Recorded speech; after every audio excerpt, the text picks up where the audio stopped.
Hey, welcome back to another edition of Open Shutter, a Saturday edition with Justin on. Thanks for taking the time on a Saturday, man, to jump on this thing. Of course. Love, My yeah, pleasure. Thank you on a for having weekend, me. man. Thank you for Yeah, we're just, asking me. yeah, I love. Thanks for coming on. And we're just chatting offline how we both live in Toronto and how today feels like winter again. So don't feel as bad, missing the outdoors today. So good time to stay indoors a little bit. Exactly. Made a Yeah. stew yesterday. Right. Felt like Yeah. felt like It's winter. we're 2 weeks away from April, so hopefully no more surprises for us in Toronto. Those that live in Toronto kind of know our pain. So yeah, man, I'm not sure like where you want to begin. I know that you're heavy into like the music scene. I just had Kip James on the Sure. other night. He's a Canadian country singer, and I'm always fascinated by asking people that do different things like how they approach like their craft. Like I'm not a musician. Like Mhm. I don't know how to write a song. So I always get a kick of that. Like how do you like approach like a music shoot kind of thing? Well, it's kind of an interesting thing. Just to go back, like I originally went to film school at Yeah. what was then Ryerson, is now TMU, Okay. in their film production program. And I think when I got out, my first job, really, the first thing that I made like money doing when I graduated was I made a music video for Oh yeah. For who? a band called Freeman Dre and the Kitchen Party, Oh and yeah. they're a local Toronto band. They just opened, I think, for an Irish band at Opera House the other day. Right on. Anyway, that's kind of how I got in the music scene. Before that, I made a documentary while I was in film school about another band called the Lemon Bucket Orchestra, Okay. and they're Toronto's only Balkan klezmer gypsy party punk super band, No way. I don't believe you. the only one. Really? Um, and uh, so I kind of got in the music scene that way. Yeah. And what kind of naturally evolved was I was also shooting photography. I was like the guy with a camera at parties Yeah. in film school. Right. And that kind of developed into like I could shoot like album art and promotional photography for musicians. And that's Mm. kind of how I got into that. Wow, man. And so like my approach was, over COVID, like things changed. I wasn't working for a little bit, and then I started working for a photography studio, Yeah. and I got laid off at the photography studio, Hmm. and I kind of thought, what the hell am I going to do? And Yeah. I just started messaging bands that I knew, and that was 3 years ago. Yeah. And I just shoot. Mainly shoot musicians. I worked with Yeah. like 200 artists in between 2024 and 2025. Wow, man. Mostly Toronto based musicians. Some that are like across the country in the U.S. Okay. A little bit of international now. Yeah. Okay. So like when you first So, started, like what'd you like tell these people? What was your well, pitch? I guess I don't know I think the pitch is like you need photos. You need, really like, Right. and it was like I came in, like I was doing it before, but I was doing it infrequently. Yeah. But when I came in, a couple of years ago, we're in this day and age where like from one like you need a banner image on your Spotify, you need a profile picture on all of your social media pages, you need like Yeah. promotional photo, you need to be constantly posting things and being your own promoter of your Yeah. music. Yeah. And then you need like an album art still exists, even though like you might not always like press a vinyl record. You still Yeah. need album and single art for all Right. of your releases. Yeah.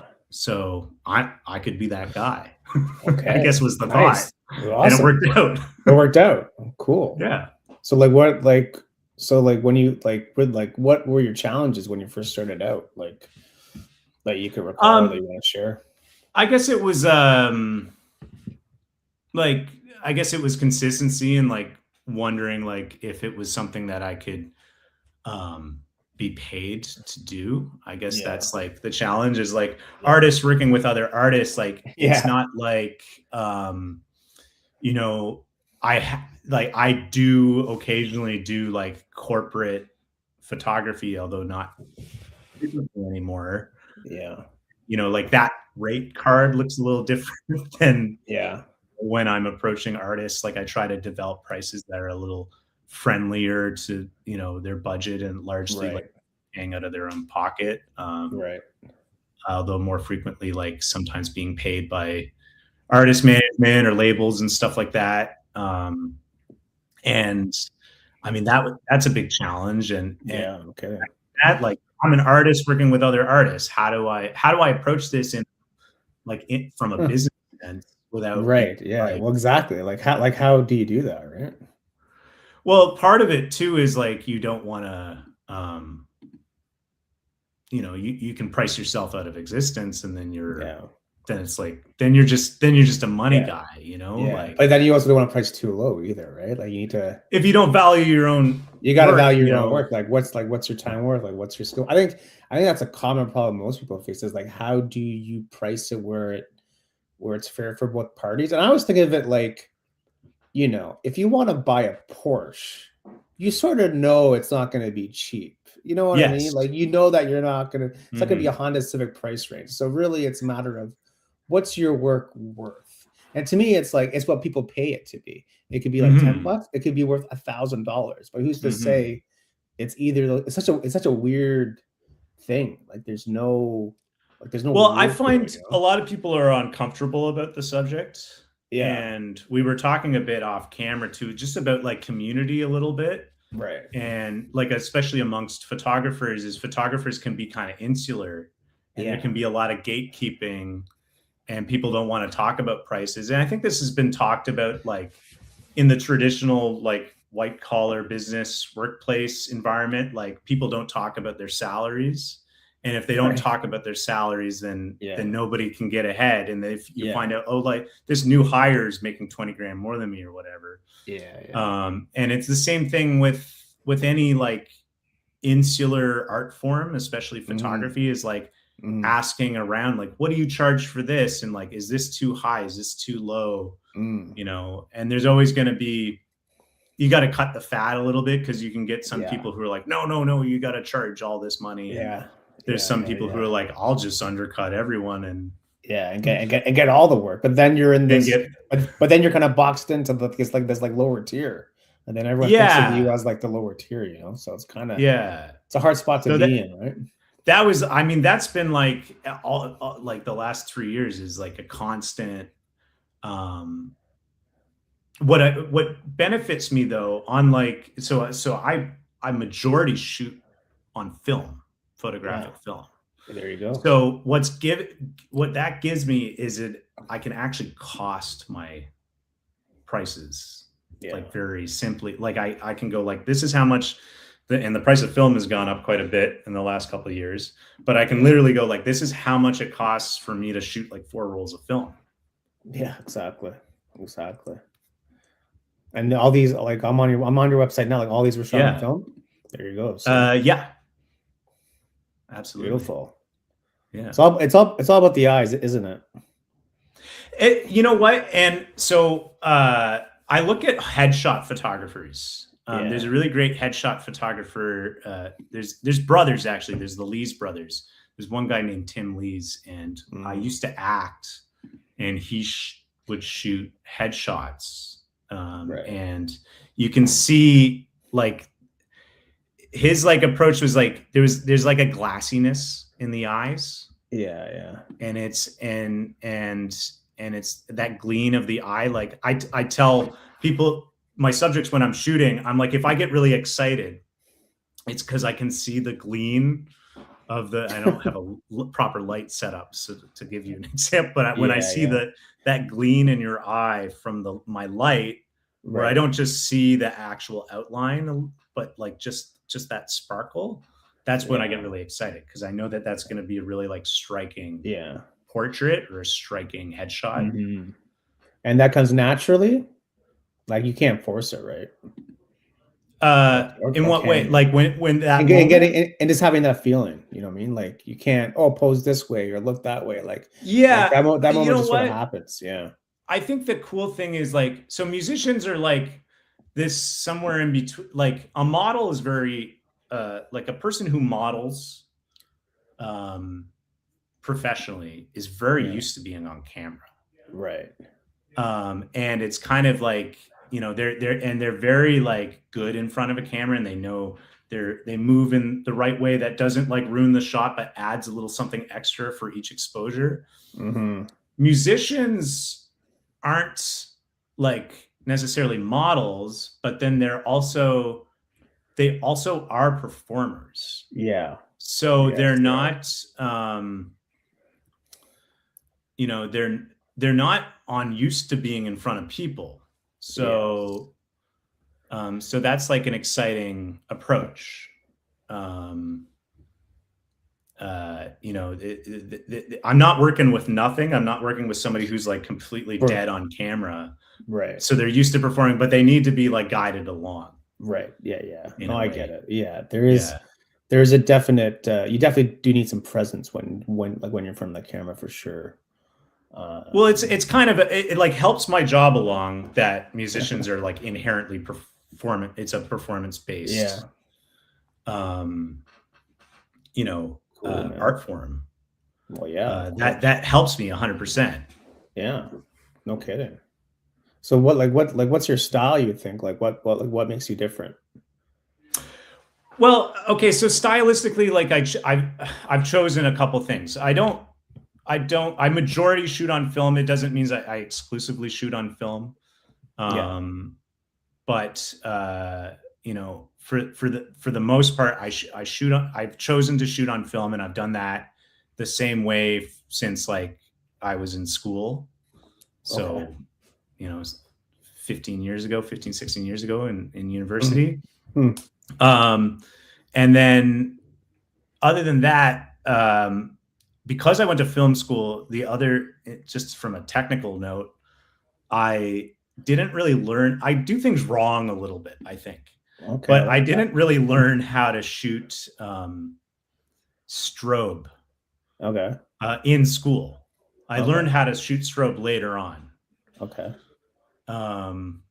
You taught it by yourself? Well, I don't really use strobe. I use continuous lighting. So that kind of, I shoot it like a film where you can't really shoot with a strobe. You have to shoot with constant lighting. And I think that means that inherently my aperture range is a little lower than then I would probably really want to have it unless I had like super intense lights. Although it's being helped a little bit with the LED lighting nowadays. But so I'll use continuous lighting for indoor shoots and very little flash. And when I do use flash, it's usually flash right on the camera.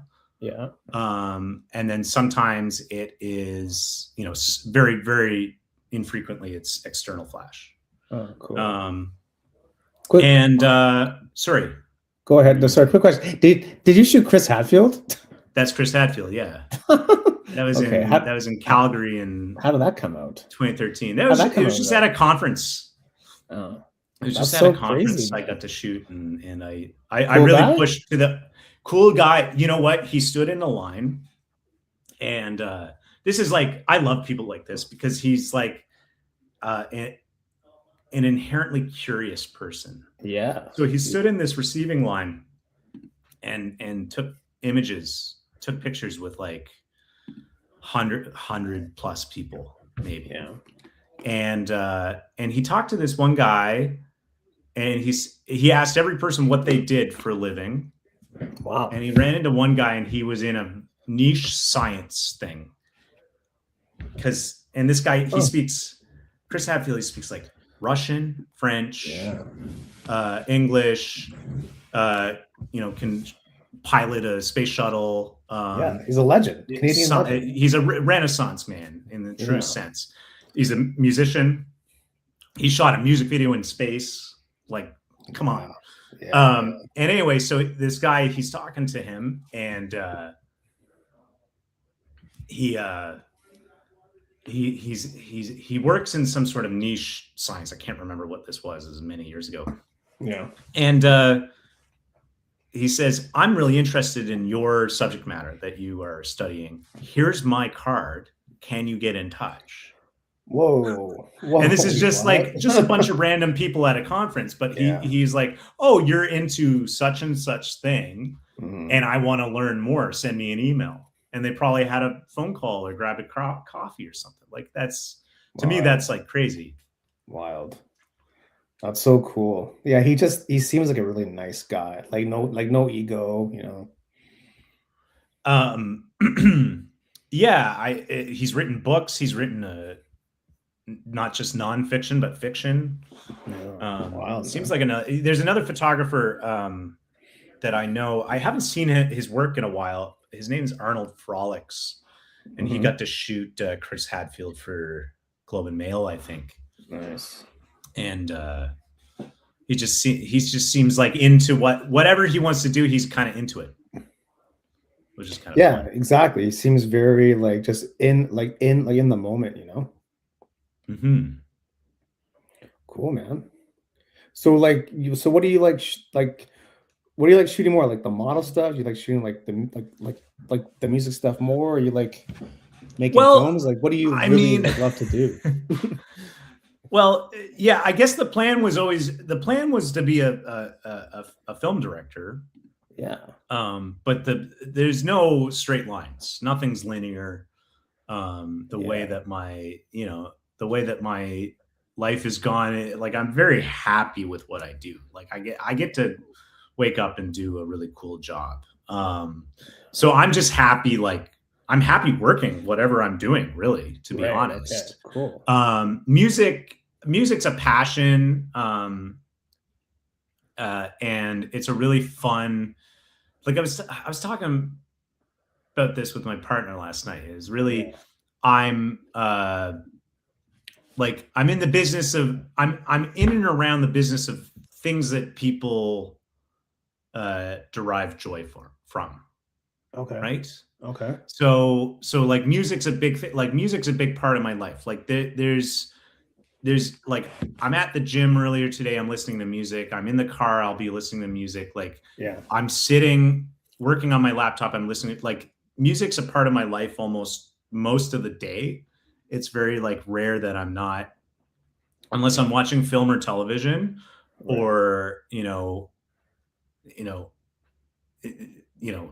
in a hospital or something, like, to be honest, I'm not, I'm listening to music almost most of the day, and I go to a lot of shows, and I like a wide variety of music, which is great because I also get to work with a wide variety of musical artists. Yeah. And performance is a cool thing because it's just, I love looking, just from an outsider perspective, I love looking at audience members and just the joy that performance brings, whether that be, in a cinema, when you're watching a comedy and there's a bunch of people belly laughing. Yeah. Like that makes me so happy that we can all have this collective experience. Yeah. And the same with music. Yeah. So to answer your question just about like what do I like shooting more, like I just like shooting. I think the music has always given me a creativity. Music videos are a really cool thing because it's pairing up filmmaking and music. So it's like I like to approach it like I like to make kind of like a short film. Yeah. And I've more infrequently made music videos. I had one released last year for a band called Wasting Time. We got to shoot in the studio that they were recording in, which was kind of cool. The Arc recording studio out in Hamilton, where they a bunch of the City and Color and like Alexis on Fire stuff was recorded. Love those bands. Sometimes I show up to a studio too. I might not be the best at researching everything, but I'm kind of on the go sometimes. So I show up and I'm looking at the gold records and I'm going, oh, okay, cool. And lot of history in this that's so in this cool. building. That's so cool. That's awesome. Yeah. Yeah, it must be a good feeling when you're there. It's like, man, I must have done something right. Yeah, I guess so. You know, like what's a band in Toronto that people don't really know about right now, or kind of like flying like under the radar? Flying under the radar. Yeah, like a I Toronto mean, band. Do you know any there's so many that you like that you like? that I like. Yeah, that you like. Yeah. Well, I'll just pitch somebody who I just worked with. His name's Frank Mighty, and I just did a single art for him, and he just opened for Boy and Bear at Opera House as well. Cool. Just to mention, Opera House seems to be the thing the last couple of weeks for people that I know. Cool. And he's doing some really cool stuff. Rock, and I like it. His Instagram bio just says rock and roll, period. Not like period, but it just says rock and roll. But like enough of the don't need to bullshit us. We know what you're all about. So like cool music. He plays rock and roll. Cool dude. He plays rock and roll. Cool dude, cool music, cool vibe. Unpretentious from my perspective. And yeah, it's good. It's good to people that you like, or people that you like admire their work. They're not they're not a-holes. They're just normal people.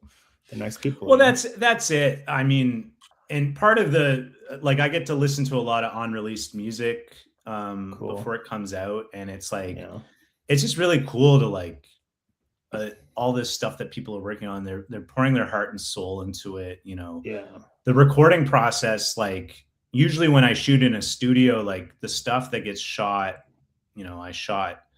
There's another musical project goes by the name of Mawzy, Mawzy,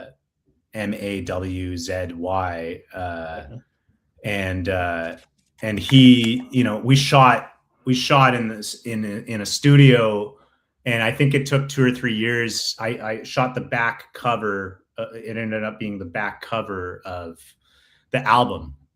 And I got the vinyl record here, which is kind of cool. Which is that's really where it's really nice to see your stuff on Spotify or whatever, seeing it online. But when you get a physical copy, printing is kind of few and far between nowadays. It's really nice to see that. But anyway, we shot in the studio, and I didn't know where the stuff was going to end up, and it ended up being on the album cover, back album cover, but it was 2 to 3 years later. And that's just the nature of recording, is how long of it's such a long process, isn't it? Long, arduous process. And, I was in there when he was doing overdubs, and we're I'm listening to, the same vocal line 20 times over or whatever, or clunking on a piano, just one of those. And you got to do that. If you want to have humans make it, then you got to do that. Well, we do want humans to make music. We're not ready for the robots to make it yet.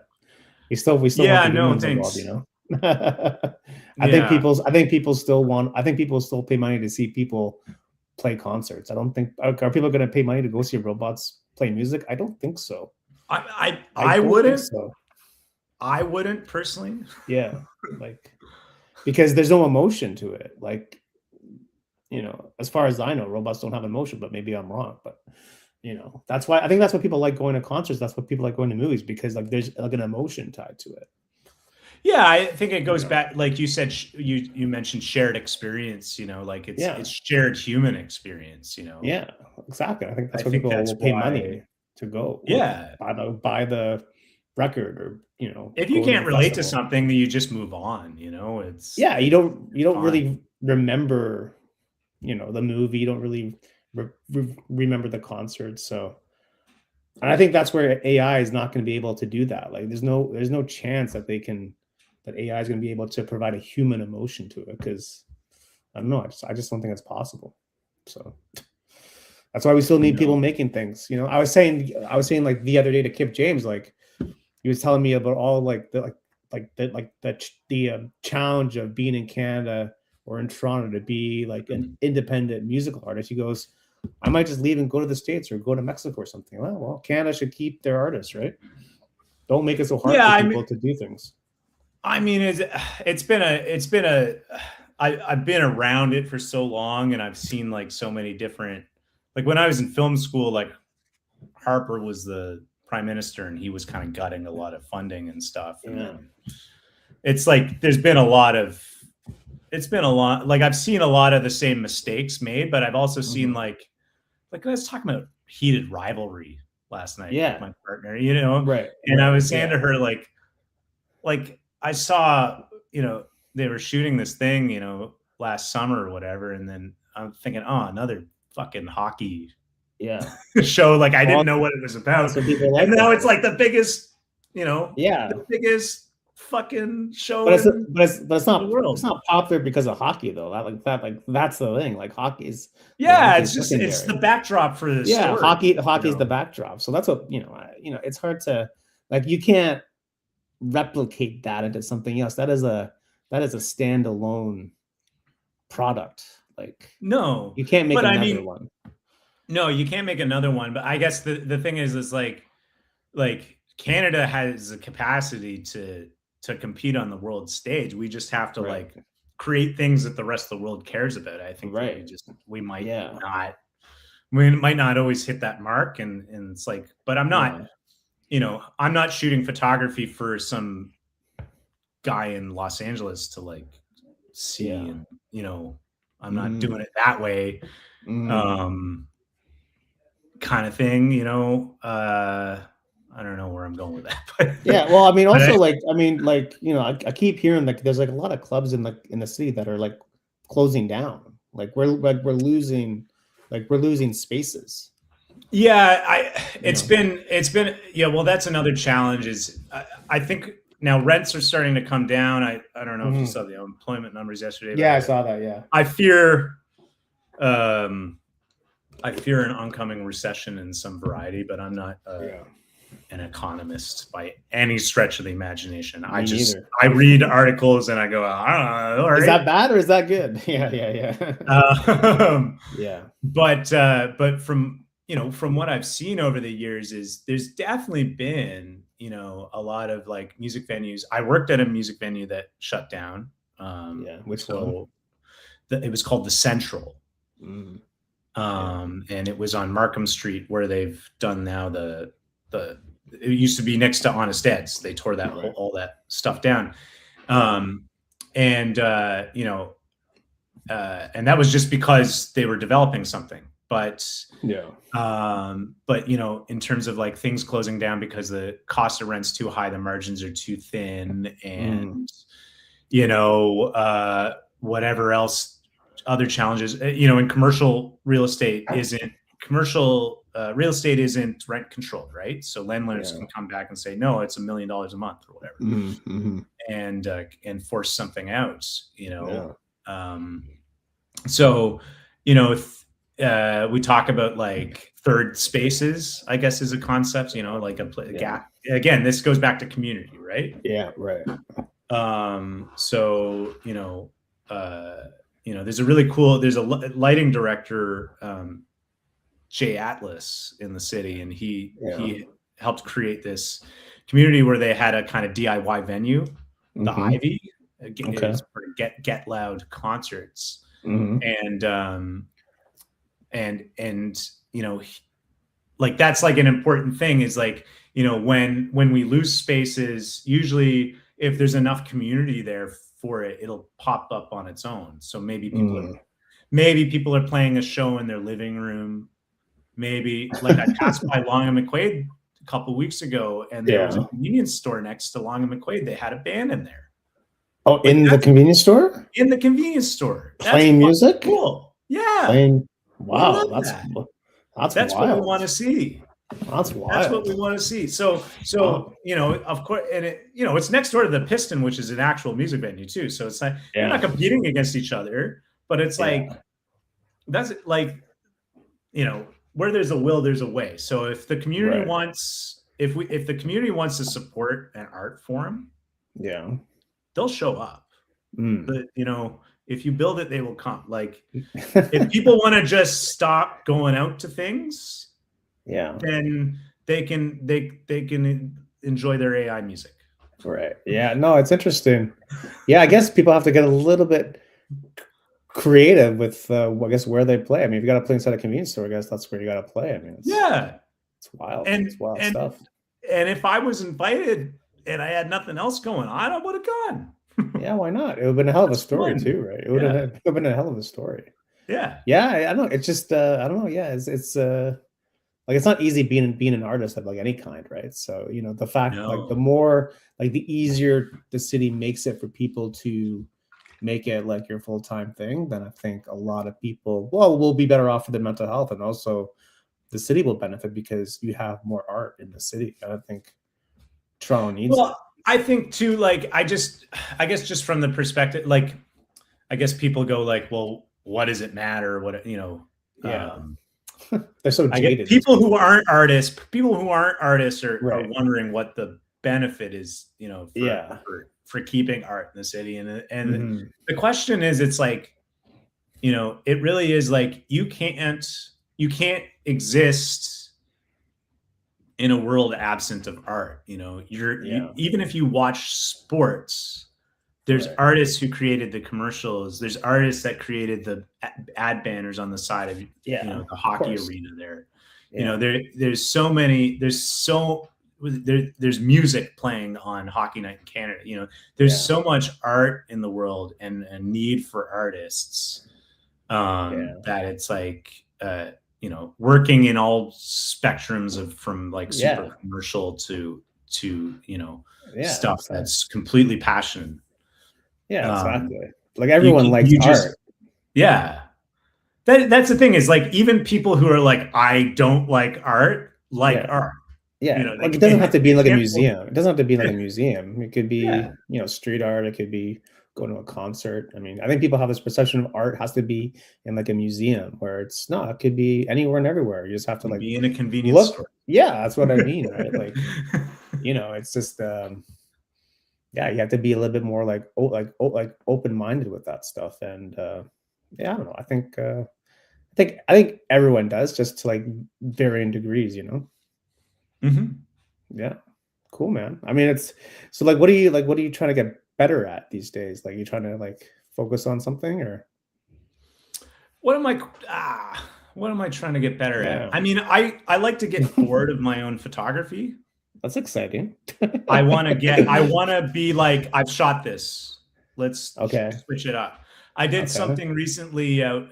It's yet to come out, but I did something recently with like really slow shutter speeds. And it was like, I nailed it. I was so excited. And I was really stressed about it because it was a little bit out of my element. And I think I got what I needed out of it. I really overshot it and thought it, but it meant that I did something else. Every time I do something else that I'm not used to doing, that really excites me. And when I'm doing the same shoot over and over again, I can tell, and I go like, "That's enough of this. Let's try it. Try a different approach to things." Yeah. That might be technical, or that just might be like philosophical. Really? Yeah. And then you were asking too, like, what do I like to shoot more? Like, I've been interested in getting back into the fashion editorial modeling world. Yeah. Magazines have been kind of elusive to many people. I buy magazines a couple times a year. You know, I used to have a subscription to Rolling Stone magazine and stuff. You know, like it's a different world. Wow. You know what I mean? But I'd love to, you know, I'd love to shoot for Rolling Stone magazine. Isn't that like the whole, like, is that like the whole, like the holy grail of it? Rolling Stones. Is that the holy grail? I think the music photography world. To me, it would be. It might be. To me, It it would be. might. But then I would also like be afraid that it would totally suck. I don't know. You know, it's one of those Well, I things. think like, you know, I could. I'm not sure. I mean, it's entirely possible that if you do something long enough, that you might have an image in something like that, if it still exists in the next, Yeah, whatever my working life is, another 30, 40 years. yeah, yeah. Um, I think so, I think but sometimes we have these ideas of like dream jobs, and then sometimes you get them, and then sometimes they're nothing what you think they're gonna be. Like, you know, for better or for worse. But right. we always have this like this dream job in our head where it's gonna go exactly like this. I'm gonna make a lot of money. Yeah. I work with a lot of amazing people, meet all these amazing And people, it's and just stress. you just Stress.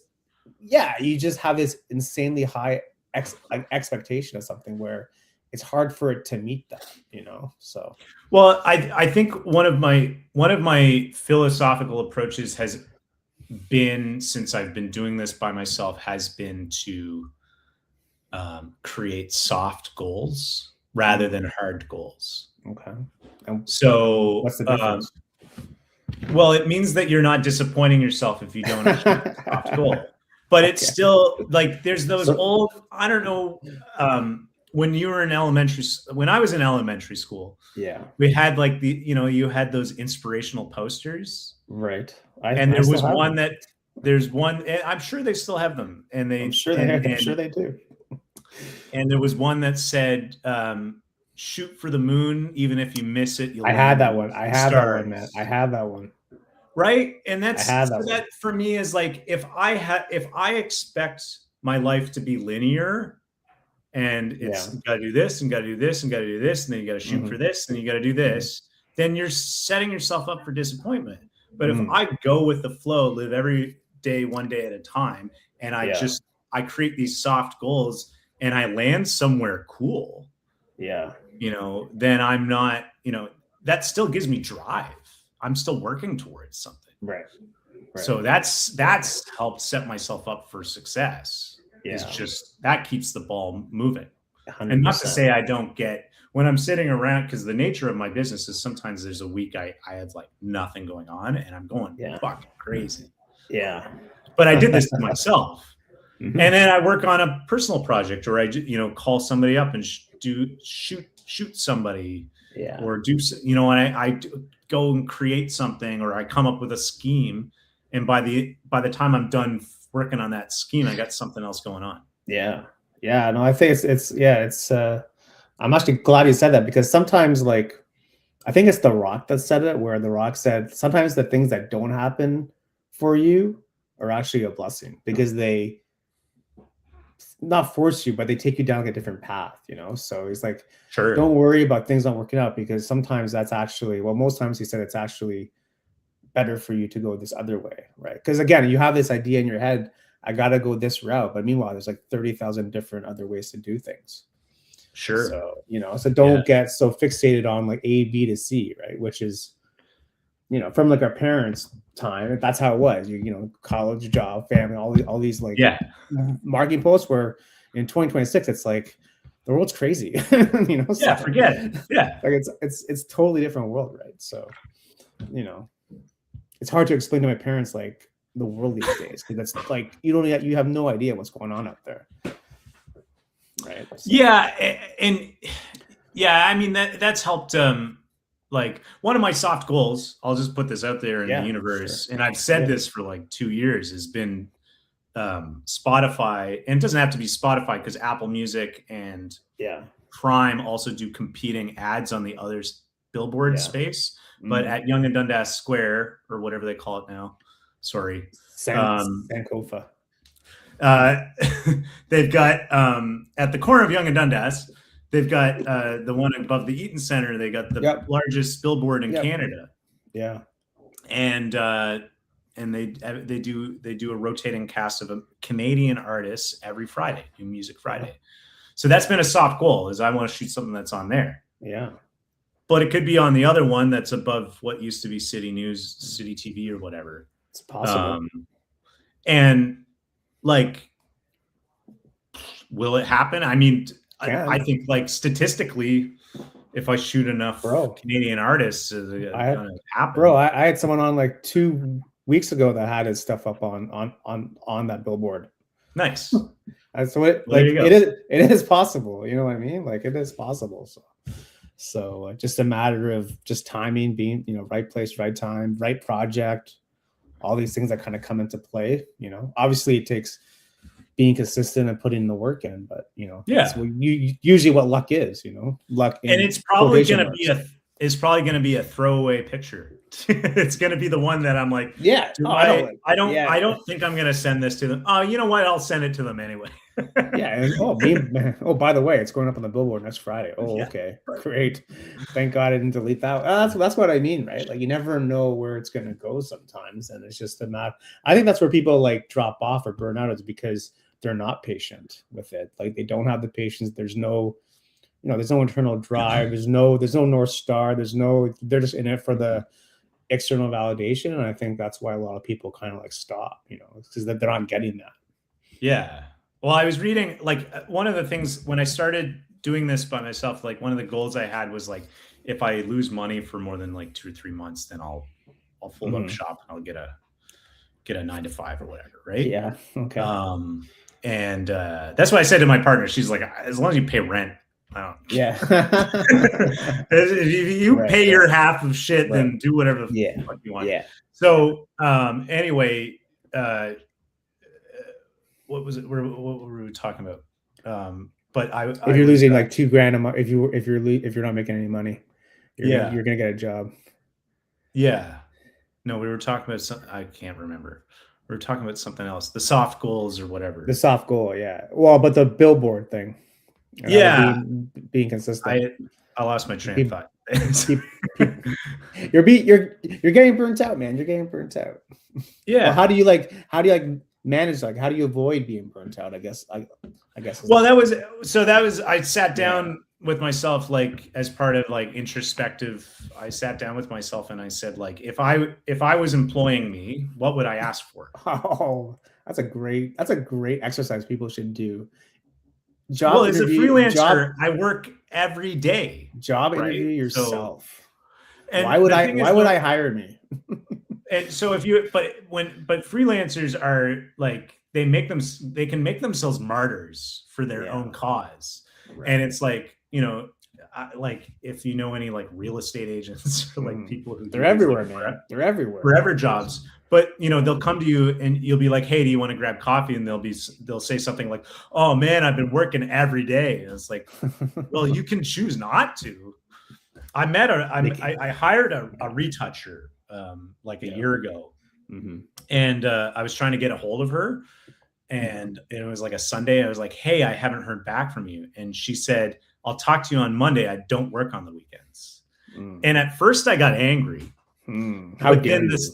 But then I was like, I fucking respect this, because you've chosen, you know, you're like, listen, I'm working Monday to Friday. I do this full time.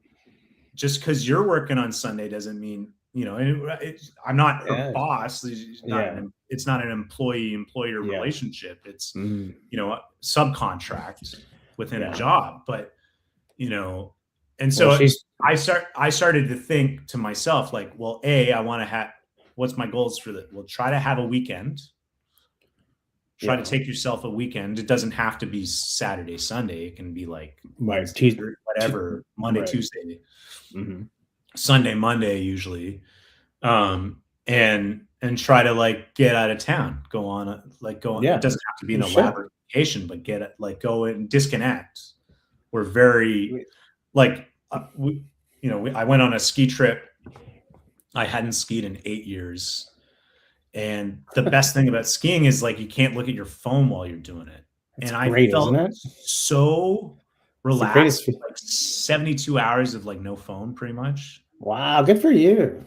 It's like the best I couldn't do that, but good for you. It was like the best thing.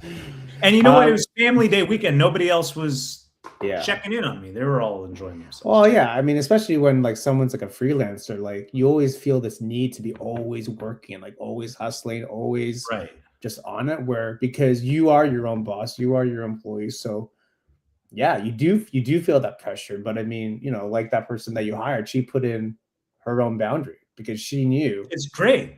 It because was she like, knew if I she didn't, honestly, she would burn yeah. out. And So the thing is too, like when you come in and you complain about working too much, yeah, people might respect you right. for being a freelancer Yeah. and hustling, Hmm. but they certainly don't care that Yeah, you're they working too don't. much. They're like, They don't. this is your own doing. Yeah. There's a job at Starbucks you could go do. Yeah. Yeah, no, it's I think hustle culture is dying down though. I did listen to a Yeah. podcast about hustle culture where it is kind of dying down a little bit where no, you should set boundary, you should take breaks, you should unplug and I do agree with that because you can't it's not sustainable for doing it for like a long like over say for example a decade. It's very difficult to maintain a high level of intensity like that because you just go nuts, you'll go crazy. Well, I notice it. Like I notice when when I need to call it for a day. Like I Yeah, can't you got think to of turn off a laptop. Just close it. because like majority of computer work I'm doing is just retouching. Yeah. And I forget what day, like it was a couple weeks ago, and I sat down and I opened up an image and I started just trying to take blemishes Yeah. out. And I was like, Right. I can't focus on it. Like I'm Yeah. out, Yeah, you're right. And yes. done. I'm done for the day. Yeah. My Justin's brain is done. Right. Well, I mean, Again you know, tomorrow. if you don't like unplug, then it's not going to be good for you. It's not going to be good for the client. Like the work's going to suffer. I think these are things that like people say, you know, you tell people, "Oh, I work freelance. I'm my own boss." And you know, you're actually working more than 40 hours per week. It's actually more Sure. work. It's actually more Well, it's work. like I can't even measure it in hours because it's like my Yeah. brain's always thinking about it, right? Yeah. Exactly. You know. So turning it off, you know, enjoying your free time, enjoying like just dissociating when you're always on about something, like dissociating from it is actually Yeah, good. it's hard. Yeah, it's Yeah. hard, but I think it's important because yeah, you just need that time. Like you need that space. Also, when you give yourself that space, that's when you get ideas. Like Yeah. when you're actually just sitting on the couch having a coffee, just chilling, you get an idea. Boom. Yeah. Where'd that come from? Well, it was Christmas time. I was sitting around. We were up in Bracebridge at my partner's families, and I was like, "Oh, I got an idea." Where'd that Because come I from? just the phone. Well, the phone was in the bedroom. Right. There's nobody bothering me. It's the in between Christmas, New Year's time. Like Yeah. nothing matters. It's like Yeah. It's that limbo time. You're in this black hole of time. Yeah, yeah. And then my brain started working again. Yeah, and exactly because you're not putting so much pressure on yourself to like get something done. I don't know. I always find that when I'm not really doing the thing, that's when I get the idea for the thing. Happens a lot. It's just one of those artist hacks. Right. Know? I like to call it an artist hack sometimes. But yeah, no, I get the drive, I get the pressure, I get the you always gotta be doing, always gotta be work, always gotta be hustling 24/7. It's like, no, man, don't think so. You know? I mean, I think that was important. Oh, I remembered what I forgot about earlier, which was just going to loop back to that, which was essentially I was reading about when I started the thing and I was worried about, like, I was making sure that, you know, if I lose money in so many consecutive months, I'll fold everything. But I looked up, and I don't have exact percentages here, but I looked up like over time, what percentage of photography businesses close per year. Mm-hmm. And it's like 60% in the first year, another 20%. Like by the time you get to year 3, like you're in the top like 10 or 15 percentile. So it's just time. You just got to give yourself time. Yeah.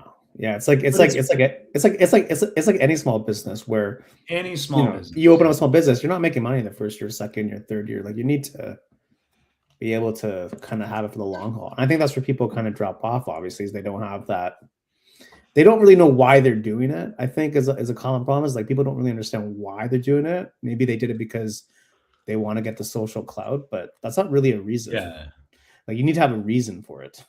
Well, I decided to do what I was good at. Like people said, you're good at this. And I'm like, okay, Very good. can I do that Hey, as a living?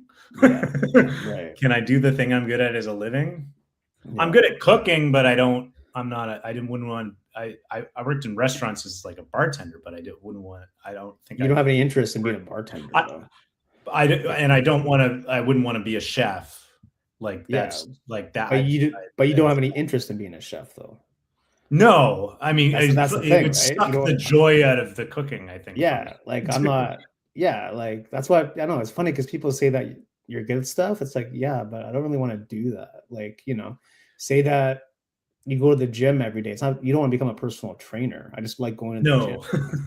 You know what I mean? I think the It's like, important thing too for doing something that people, I'm good at it and I enjoy it is another like continuation thing. The thing that keeps the drive going yeah, is that I don't suck the joy out of it for yeah, me. right. I don't do weddings. I do very little corporate. Yeah. And that's because when I do it, it's like it's 99% money and 1% creativity. Right. Yeah. Whereas Exactly. working with musicians, working with models, working with actors, there's a high percentage of creativity in that. Very, very satisfying, creatively satisfying. That's why I can continue to do the work I do. Yeah, exactly. When someone asks you, can you shoot a wedding? It's like, no, thanks. I'm good. But it's like, no, you're so great at photography. I'm like, I know, but I'm not into, like, I don't want to shoot the wedding. Like, you don't understand. It's you make so much money. It's like, yeah, but I'm not gonna enjoy it. Like, no, that's what I mean. Like, you're not really, you're in it for the money, but you're not in it for the money, kind of thing, right? Like, well, and it's also like, and call me, this might be a little bit narcissistic too, is like, unfortunately, the wedding photography is like something that only two people really care about. Yeah, exactly. Like nobody's gonna see it. Like it's gonna sit, you're gonna pass that wedding album around once to your extended, a few friends and family members. And it just sits there for the next 25 years. Yeah. And then and then it's not going on a billboard. It's not going on a billboard at Young and Dundas. No. Yeah. Exactly. No, and that's my maybe that's a bit narcissistic, but it's like I'd rather like to trade the stress and the little creative satisfaction from that kind of photography. I don't want to shit on. There's a lot of really talented wedding photographers, but I think they do it because they enjoy it. I think if they enjoy it, then that they've found the joy in it that I can't. Yeah, exactly. That's what's great about it. Exactly. It's like, I'm not a doctor, but thank God there's other people that are doctors. You know what I mean? Like, it's just the same thing. Like, I don't like blood, but thank God, Jim's a doctor. So it's the same kind of mindset, right? Where it's like, cool. I think it's important for people to understand like why they're doing what they're doing, because it's going to really help you out when things aren't going so hot. So, it's one of those things. It's one of those things people don't really think about. Sometimes they just want to upload stuff and get the clicks, whatever. But being an artist it's not easy. So, no, there's just so much, there's so much noise out there. You open up Instagram, it's like a fire hose of like, I don't know what's going on. Being good, you get all this stuff at you, and you just have a level head, I mean, that's one thing, like with the social media, like I'm only really present on Instagram. I haven't found my reason to go on TikTok. I know that's like another major one. My Facebook page is just there to exist, so I have the name. Like, I don't really post. I go on once a month and I repost stuff that people have shot and have posted stuff, but it's really, there's nobody following it. So Instagram to me is like kind of the mother social media. Like it's like, well, I saw you were on YouTube. You should maybe get back. I mean, well, my filmmaking background, and I've got the YouTube, and I've thought about what my use would be there, but I don't think I post, because most of if I make a music video, it's usually on an artist's page, on a page. Right? Yeah. They don't like tag you, like they don't tag you in the. They usually, they sometimes they tag me. For some reason there's a industry standard where they don't normally credit the filmmaking team. Interesting. I don't know what that is. The last one I did, they wanted to have an MTV style credit anyway, so I do have a credit at the end. Okay, wow, that's interesting. Normally, I wouldn't. I don't like doing that because it's like Yeah. it makes me feel like I'm this like it. An artist credit for a music video is really like it's about the musical artist, and then it's like here's the filmmaking team. I like it when the credits are in the body of the, but that's just I don't know what that is. If you go on look at like a Lady Gaga music video or whatever, it's that I'm not sure. Yeah, I don't know. But for some reason there's some sort of like for certain labels there's a standard of not really crediting the filmmaking team on YouTube. Mm-hmm. I don't know why. Interesting. Interesting. Okay. Yeah. But yeah, Instagram is just the one place I kind of exist in it because it was kind of a photography. It's veering toward like reels and TikTok-y stuff. And I just use it as a mode to, that's actually how I contact most people that I shoot. Yeah. Is via Instagram. Cool. And then usually move it off Instagram to phone call or video call. So what do you say? Hey, I like your stuff. Can we talk? If they follow me, I usually say like, hey, this is what I do. This is what I specialize in. If I could be of any help, let me know. And then I usually am interested in like when are your releases? What are you working on? Okay. Like, if you just released an album, you probably shot all the stuff you need for it. So I get it. Like I'm not really useful at that moment, but I want to support. I'll take a listen and support you. Cool. Let's keep in touch. If you like my stuff, let's keep in touch. Maybe I'm useful for the next thing. So that's either promotional photography. Well, you just need a lot. People bank. I shoot so much stuff that people bank that they slide out over years sometimes. Oh, really? Yeah. Might need so let's say I'm artist X. Yeah. And I get my manager hooks me up with a magazine. Yeah. And the magazine does an interview, but they don't want to send a photographer out. Mm-hmm. They'll just have like a photo shoot that I shot banked, and they'll send that to the magazine. And that's how I've had things published before. Cool. Yeah. That's awesome, actually. Yeah. Yeah. Again, you just never know where it's going to go, you know? You never know well, there's a lot of anxiety. One of the big anxieties and things I've had to learn is like, once I've shot something to just kind of like, I'll see it when I see it. Sometimes somebody they'll literally post something the day I send it to them. And then other times I'm not seeing it until it's like on the back of an album cover, like 3 years later. But they don't tell you in advance. They might not know what they're going to use it for. Yeah, but if they're going to use it for like an album cover, like in 3 years, are you going to get an email saying, "Hey, by the way, Justin, that thing that you shot like 3 years ago?" I'll eventually. I'm mocking this up. FYI. Okay. It's usually like that's like the end stage of the process. And then you try to remember, oh yeah, I shot that 3 years ago. Like, what?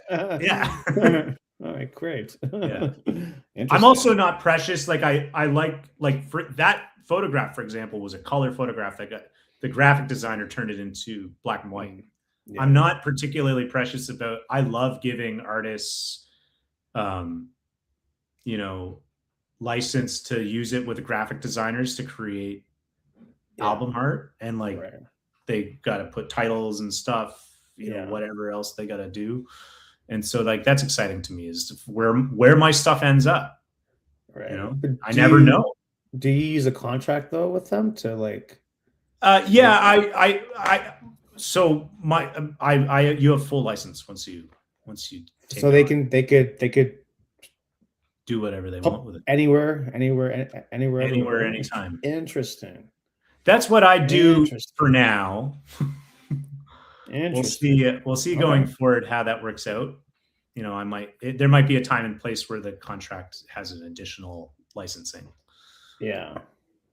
Interesting. But for now I just give it wholesale. Okay. Give it just do whatever. It probably makes things like a lot easier for like the client. It makes things uncomplicated. I mean, you don't have to double check. Oh, where can we use this kind of thing? Yeah. Exactly. Right. That's part of Yeah. it too. Less I friction. mean, for the majority of the, like, starting up, because of the nature of the majority of people I was shooting, like, I'm not going to hit them up for an extra couple $100 to license Yeah. something that just seems You rather get the big-ish repeat for me. business. You rather get the Exactly. repeat business. Exactly. And there's more money there, right? Which makes sense. Makes sense. Who's like your dream artist to work with? I'm a really big Queens of the Stone Age fan. I'd love to Josh shoot. Homme. And Josh Homme. Yeah, I just saw them. I got to see their show at Massey Hall, where they just did. Amazing. That was incredible. There were two guys. There were two guys talking through the whole fucking show behind me, but tell them to I let it go. I let it go because it wasn't that kind of show. It was like an acoustic show, right? So they were still even more so to be quiet. So, but anyway, regardless, it was a that's like that would be a dream job. I'm into a bunch of different artists right now, but that would be really cool. I think, and creatively, I think, Josh Homme has always like created some really cool stuff. What a legend that guy is. Yeah. I don't think I'd ever be able to shoot them because I feel like most of their album art is graphic, is illustrated. Right. So I'm not sure where I would fit in, but maybe, I don't know. Take me on tour. Yeah, why not? You never know.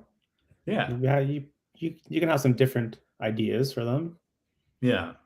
That's another aspect. Touring, just to touch on that. Touring is another soft goal. Is I'd like to go on tour with some folks. I know that. Any bands in particular, like at the moment? Anyone I get along with. I learned something.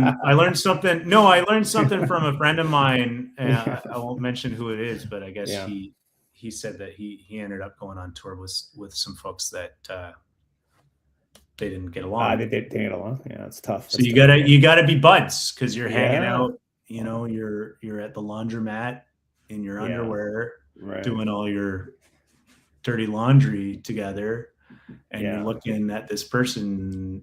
If they're a stranger, you're like, "Who the fuck is this person?" Yeah, and they're taking my picture. Yeah.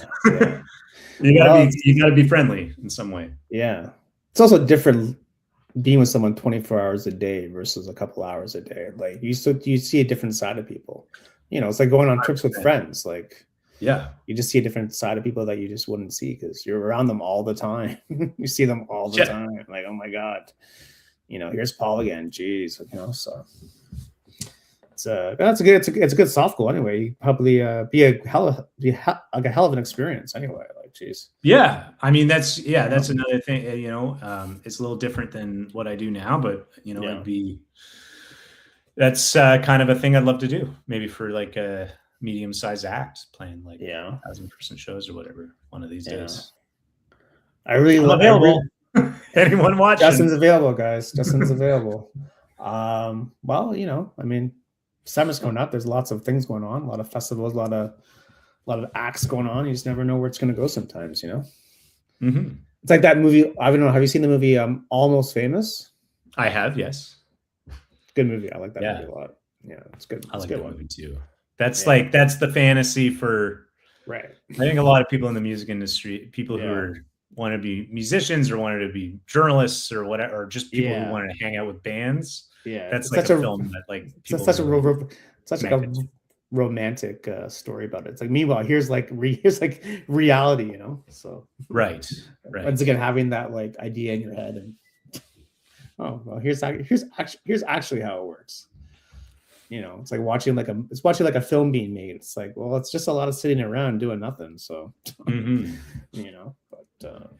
cool, man. Well, we're up against the hour, so I just want to say thanks again for taking time on Saturday. Come on. Did you want to leave the people with anything else? Any advice, tips? No, I mean, just keep doing what you're doing. Focus on your mental health in these strange times. And so it's very important these days. Peace, love, understanding, patience. Yeah. All things people can do. It doesn't take any skill. I can say. It doesn't take any skill. You just gotta. I mean, my mother always said it costs no money to be nice. Very true. In 2026, everyone should be kind out there. Cool, man. Well, thanks again for coming on. I love to have you back on at some other point. And people watching, listening, wherever this is, Justin's links are in description of this podcast. And we'll see you next time. All right. Peace. Thank you so much. Peace.